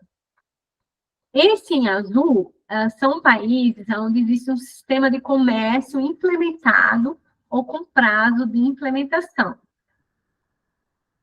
O Brasil, né, tem o rosa, né, que é aquele que está implementado ou com taxa de implementação, só a taxa de carbono. O Brasil, a gente está aqui, né, nessa cor roseada, né, onde tem um sistema de comércio de emissão ou taxa de carbono em discussão, que vocês devem estar acompanhando, né, existe um projeto de lei que ainda está andando sobre o mercado de carbono no Brasil. É isso, pessoal, ainda tem uns 9 minutos para a gente poder fazer um debate, né? Eu vou interromper aqui o compartilhamento, vocês ainda estão vendo o compartilhamento? Estamos, sim. Pronto. Aí, se quiser que eu compartilhe algum slide específico, é só falar. Ok. A gente tem 9 minutos. Vou ver se tem alguma pergunta no chat. Não. Abrimos o pessoal que está na sala. Tem alguma questão? Pessoal, fiquem à vontade.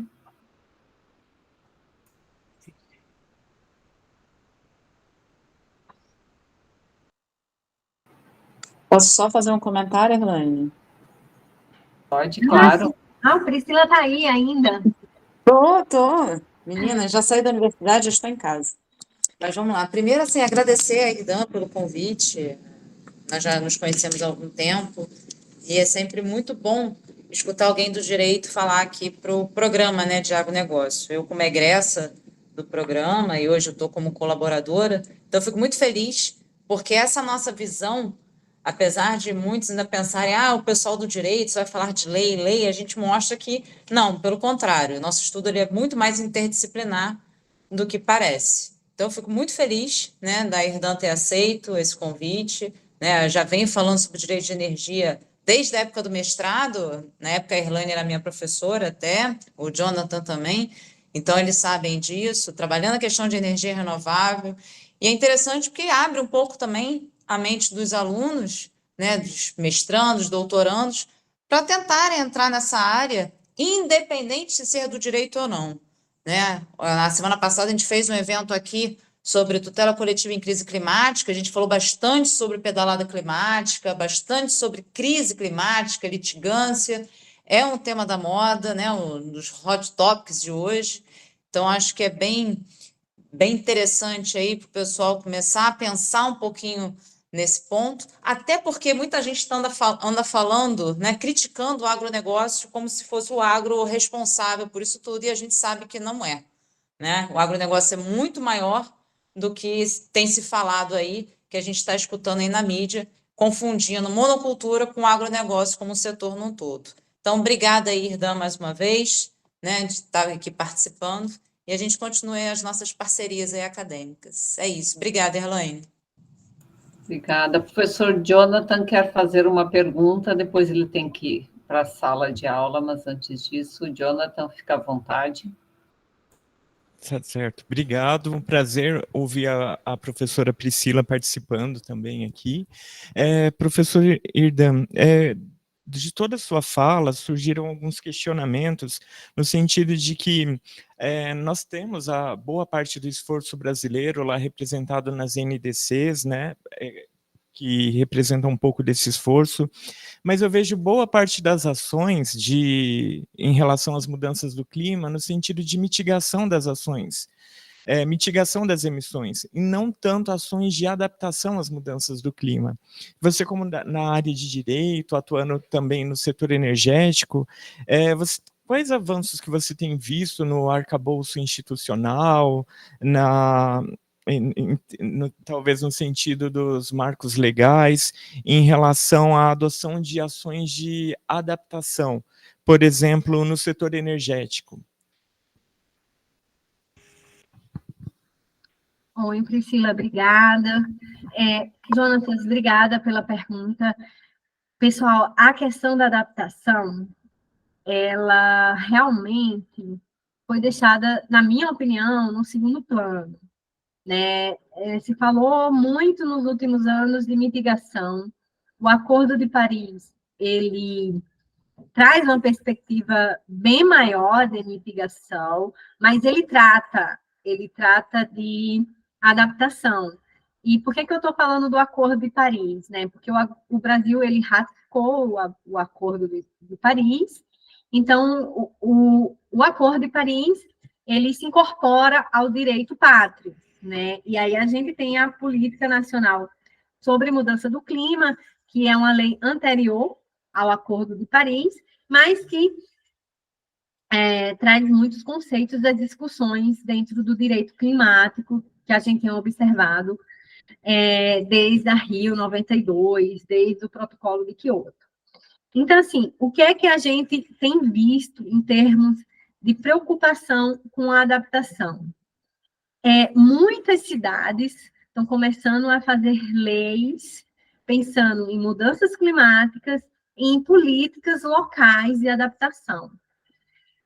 Por exemplo, essa questão de preocupação com o assoreamento dos rios, com a plantação de mata ciliar para evitar as enchentes, o deslocamento de população de área de risco. Então, muitas cidades já têm colocado em pauta seus planos de adaptação, mas, obviamente, a questão climática, ela está...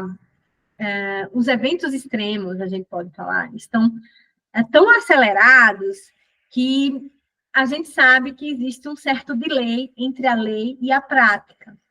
E aí, muitas coisas que está previsto em algumas leis municipais, em algumas políticas estaduais de mudança de clima, porque a gente tem legislação estadual, a gente tem legislação de vários municípios, né? E a gente tem uma política nacional sobre mudança do clima que tem também políticas de adaptação.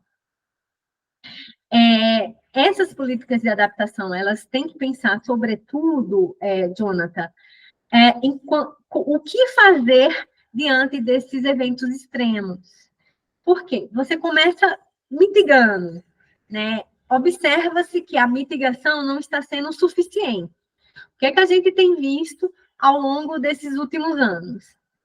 E a temperatura da atmosfera da Terra tem aumentado, né? Mesmo com todo esse acervo de informações que o IPCC tem se debruçado e tem mostrado à humanidade. Então, as políticas de mitigação não estão sendo efetivas. E aí você parte, agora é necessário adaptar. Só que a adaptação, ela entra numa grande questão, o financiamento. De onde é que a gente vai tirar recursos para fazer determinados empreendimentos, determinadas infraestruturas verdes, determinados gestão da cidade, de forma que a cidade esteja adaptada, por exemplo, a uma seca, a uma enchente. Então, tudo isso passa também pela questão do financiamento climático. Em termos de energia, a gente ainda está mesmo na seara de mitigação, né? A gente tem políticas do Brasil pensadas na incorporação de, digamos, de fontes renováveis de energia, e do ponto de vista de adaptação, na minha opinião, o setor energético, ele tem, digamos, pensado em políticas mais de mitigação. A Edilene perguntou aonde é que eu tenho dados.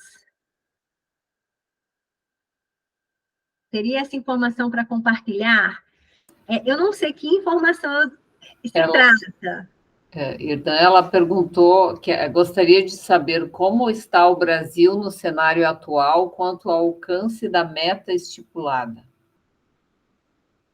Ah, entendi. Ela tinha feito a pergunta antes. Teria informação para compartilhar? Então, Edilene, o Brasil colocou a meta, né, do Brasil na COP28. Está no site da ONU, está no site da COP28. Tem as nossas metas. Tá bom? A Isabela levantou a mão. Professora, minha pergunta é justamente sobre investimento. A senhora citou que para conter essas mudanças climáticas é necessário fazer investimento na adaptação e mitigação. Mas assim como o próprio relatório do IPCC diz, os países em desenvolvimento possuem um orçamento insuficiente nessas políticas, certo? Aí, nas soluções baseadas na natureza encontradas aí no novo Código Florestal, na contribuição nacionalmente determinada e que são operacionalizados pelo Plano ABC, né? Possuem um orçamento consideravelmente pequeno se comparado, por exemplo, ao Plano Safra. A senhora vê alguma perspectiva de avanço no orçamento para essas políticas? Isabela, existem pressões para se aumentar esses valores, né?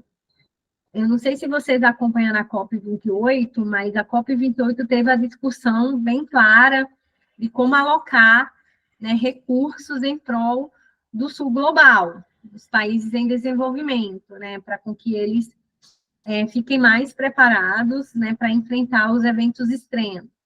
E aí, nas COPs, tem se dialogado sobre isso, a criação de um fundo. E esse fundo pauta, né, uma certa implementação. Em que sentido, né?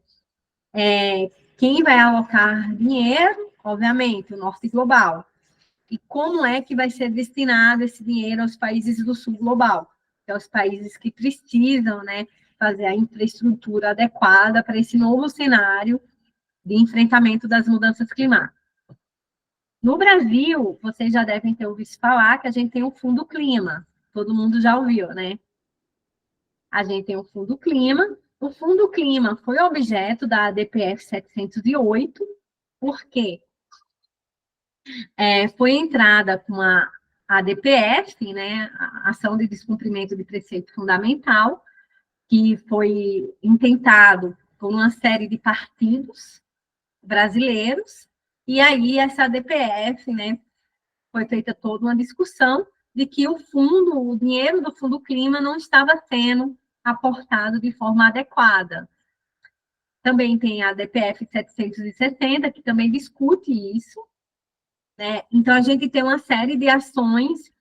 A ADPF 708 já foi julgada, a ADPF 760 ainda não foi julgada, mas existe já o relatório da ministra Carmen Lúcia, que demonstra um viés extremamente progressista do ponto de vista de conservação e de adequação climática. Então, a gente tem o Fundo Clima, né? E esse Fundo Clima, ele está apto a receber valores. Vocês também já devem ter escutado que alguns governos do norte global têm aportado valores no Fundo Clima em prol de projetos na Amazônia, de conservação da Amazônia. Então, assim, a tendência é aumentar, na minha opinião, o aporte de recursos para projetos, né, que sejam com esse intento, né, de soluções baseadas na natureza. E aí, obviamente, vai ter que ter um esforço internacional para que os países em desenvolvimento tenham acesso a esse recurso, a esse financiamento, né? Então, assim, essa é a minha opinião. Eu tento ser bem otimista, né, e acredito, né, que os países do sul global vai ter aí a ajuda do norte global para implementar políticas de adaptação. É o que a gente está vendo, basicamente, no Rio Grande do Sul, né? O Rio Grande do Sul, vocês estão acompanhando, passa por um problema de enchente, e aí o governo federal veio uma série de medidas de aporte de recurso financeiro. Só que a questão é a importância da gente falar esse tema, é a necessidade de políticas de adaptação. Em que sentido? Para se evitar catástrofes. Então, o que é que a gente tem visto? Uma série de mobilizações já faz um tempo. Tem até um ex-aluno meu e da Priscila, né? O nome dele é Guilherme Six, que ele faz parte de um instituto que estuda as cidades e que eles lançaram, o ano passado, um mapeamento das políticas de adaptação necessárias, né, no Brasil. E ele até publicou um artigo, acho que no jornal Valor, alguma coisa assim, eu não lembro o nome do jornal, mas ele me mandou para... Foi no Valor Econômico, perdão.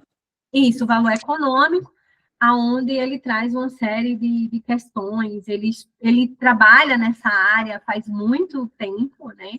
E existe, sim, esforços de uma série de pessoas no Brasil em prol de políticas de adaptação.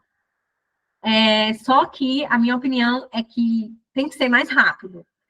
Esse delay acaba acarretando tragédias, como a gente tem visto. Mas, assim, ainda está gravando? Porque, professora, então... Você quer que eu interrompa? Posso Pode interromper? Posso, sem Só para problema. eu falar uma coisa, porque aí eu